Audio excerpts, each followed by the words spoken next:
Hey everybody, Jim Powers and John Huff as we go inside the huddle here for high school prep sports on not only highschoolsportscaravan.com, gatewaysportsvenue.com, and the big 550ktrs.com. We're going to break down a lot of the high school stuff from last week. And John, obviously, things beyond control took place and moved a bunch of games, and then weather came in. I mean, just a weird weekend. It was like the perfect storm of just cancellations. I mean, because we had some pretty good games this week that, frankly, just that couldn't get happen. And also, like, that turned out to be a lot of false alarms because I think people were worried about protests possibly spilling into the suburbs, which never happened. Yeah. And, Kirkwood, Parkway North, I think Kirkwood is a little worried about that. And just like a couple other, some other pretty important games. But, I think the biggest game of the week, which in my opinion was Vianney-Chaminade, that game got off and Vianney, shut out Chaminade 38-0, just only, kind of bolster their status as a number one team in the area for now. But I tell you what, though, that game just pretty much put an exclamation point on where Vianney is right now. But they still got one game coming up in the next couple of weeks against CBC.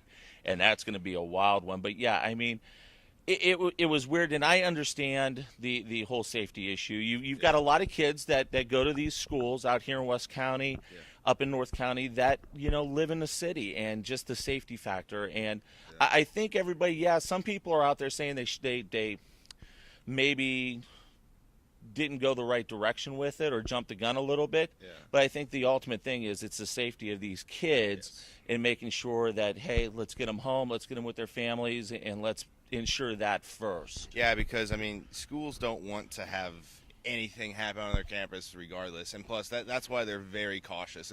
It's almost like, you could just, like, completely fake something out, like a threat, and they'll take it completely serious. We've seen that before. With other incidents, but and also at the if there's thunderstorms, like when at the Parkway North game, they're like, literally, please get out of here because we don't want any trouble on our hands. Like, we'll get sued. It'll be our responsibility if you get struck by lightning. And then that whole thing took a whole weird turn on Monday night. And the rule's correct. And I will say this: I got a phone call from Mike Roth saying, "Hey, first quarter, game's over. Not going to count. Not going to play." I was thinking, you're right, because I thought, like a lot of other people did, you got to play half of football. Yeah. There is a rule in the NFHS rule book for football. If it's a kickoff and somebody scores and then the game stopped, it's a complete game. Yeah. It wasn't MSHA. It's an NFHS rule. Yeah. And I know the Parkway North folks are irritated as all get out about it, but the unfortunate thing is it is a rule. Yeah, it's a rule. Unfortunately, it's not like baseball. You got to play like 5 innings or whatever it is, and to make an official game. But I was probably not as mad as the actual players and coaches, but I mean, I was pumped up. I was on the sidelines filming that. I mean, it was my first opportunity to go to Parkway North and film them, and because they really deserved the coverage. And it worked out for my schedule. I was actually kind of like, hey, protest, pretty good. I get to go see these guys, but. I mean, it just had the rain and, The bottom line is, number one, you once again go safety. Yeah. You knew that it was coming, and I was actually getting in the car, getting ready to head up the north, and I just looked at the radar. I'm like, this is not going to turn out good. Sure enough, But I think the bigger question, and it's kind of got everybody scratching their heads, Pattonville and Webster Groves. Yeah. They booted their game completely. Yes. Nobody understands why. I don't understand why either. I haven't heard an explanation yet, and it's just there's no way to make it up at this point right now. And I was thinking, even for the Parkway North Kirker game, was like, is there a way they could play it on Tuesday? No. But I'm like, no, it just it can't work that way. And in Parkway North, they got 3 games in 11 days now. Yeah, you've got North in just a meat grinder part of their schedule. Yeah. Kirkwood's got a bye this week. Webster has a bye this week. Yeah. But you look at Parkway North, they got Rittner this week. Yeah. You got Kirkwood, you played that quarter, and I love how Bob Bunton said it. It was like a spirited practice. Yes. Nobody got hurt. Everybody's fine. We'll be ready for Rittner on Friday. Yeah. But then, they got to turn around and play next Thursday night. This is the meat grinder part, and they've got to win a few games here because of the district standings right now? District standings. Well, I believe they're not going to be number one because Parkway Central beat them. I Right. think that's how it works. Yes, but yes. So the head-to-head goes to Central. I would say they're going to be fine no matter what because I think that district's ultimately going to come down to them and Parkway Central anyway. Yeah. I mean, no disrespect to the other teams. Right, but right. That's just what I see personally, and I think a lot of other people see that too. But no, and then talk about meat grinder schedule. Rittner. I mean, I think they got Parkway North this week, Lindbergh next week. And then Kirkwood coming up, and then I can't remember somebody else that's pretty good too. But like that's 4 games, and they're 5-0 right now. Yeah. So, but this is definitely the hardest part of their schedule. State polls came out on Tuesday. Yeah. Nobody wants to be number 1 in Class 6. I guess not. No, it's that kind of year, and I mean, like I said, if you're not undefeated, that's kind of a good thing in a way going into the playoffs because you know how to make adjustments, but. But at the end of the day, the coaches will tell you that they don't matter, and they don't matter ultimately. Right. But it's always secretly fun to analyze them. Well, I tell you what, I know my ballot. I sat there because I know some of the Kansas teams that the Kansas City side played. Free State out of Lawrence is the number 2 team in the state of Kansas right now. So really, when you look at that loss for Park Hills, it's not that bad of a loss. It's almost like CBC losing to East St. Louis. It's not that bad of a loss when you look at the grand scheme of things. But you look at CBC moving up, Eureka with a big win last week.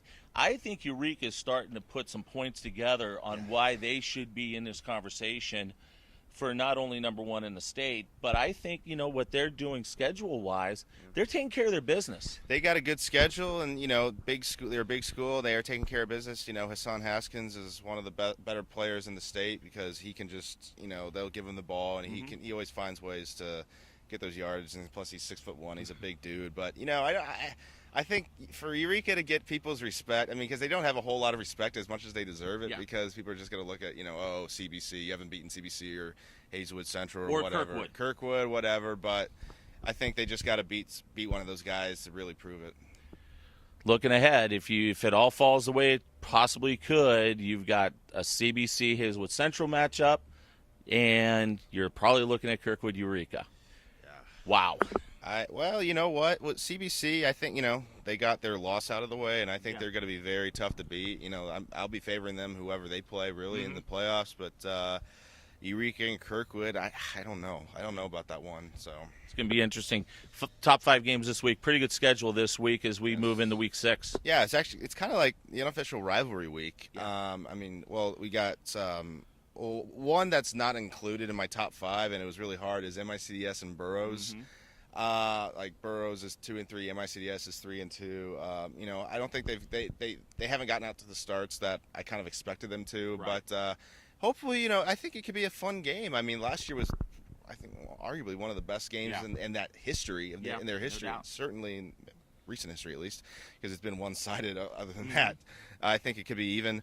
But then I got from 5-1, I got Ladue at Parkway West. Parkway West 5-0. That's going to be a great game. This is their first really big game of the season. I think they would tell you that. And Ladue, they're more battle tested, and Ladue has owned that series since 2010. And Jeff Duncan has done a phenomenal job over the last 3 years bringing that West program back to where it should be. He had, they don't get talked about a whole lot, but it's so hard to turn around a football program and knowing, Parkway West, kind of knowing where they are, I think they've gotten kind of mocked a little bit, the Gabbert brothers, and I think they had a losing record during that time, having those 2 highly rated prospects. But, right now, this is the best they've been in a very long time, and, from 2015 to right now, their record's been great. That's what the results say, but I'm liking Ladue in that game. It's going to be a noon game at Saturday, so I think a lot of people can go to that. I'll be there because that works for me. Sure. And then another big game is probably the biggest rivalry west of the Missouri River is Francis Hough at Fort Zumwalt West, and that rivalry has kind of has been revamped. I think it's pretty even now. I agree. Francis Hough had a very good run the last kind of early in the decade, right. And Zumwalt West was really good too, but they were kind of a little down after their 2012 class graduated. But now they're back. They're back where I think they closer to where they want to be because they're a proud program. So I'm excited to see how that goes. And then and there's also the Lutheran War, South at And North. boy, is that thing going to get amped up even more than normal this year. It will. I mean, everybody's going to have North winning that one, and rightly so. They've crushed everybody. Yeah. But with South and Cody Schrader, their best player, I don't think he has his wrist isn't bothering him as much anymore. I mean, we could see how that happens. I mean, I know I talked to some Lutheran South player. I mean, they're pumped up about it, but they're totally the underdog now. Oh yeah. So and they're on the road. We'll see what happens. That'll be awesome. But my game of the week is CBC at SLU, which usually is that case, despite the recent history. SLU, they're 3-2. They started out 1-2. I think a lot of people had them after those first 3 weeks had them kind of like, okay, whatever now. Yeah. But I mean, they beat Jeff City last week. I think I had Jeff City winning that game, but so they proved me wrong there, and they're on a good run, and I'm sure they'll hear about CBC's they beaten you how many years in a row. So I still have CBC winning that game though, because they want to do their best to win that as well, because they don't want to be the first team to lose to SLU in that many years. So absolutely. And the one game I'm going to mention, and it's a shame, it's going to be the last shoe game. And being that I live in South City, I am upset. I'm disappointed that Bishop DeBerg doesn't want to play this game anymore. Yeah. It has been a game that everybody in South City looks forward to.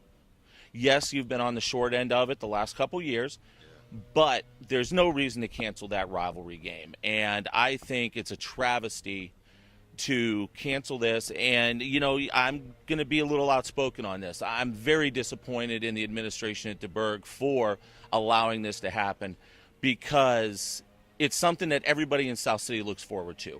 The shoe game and all the pomp and circumstance around it. Okay, you got to figure out some ways to get better and to do things, but you should never cancel a game because you're just getting beat.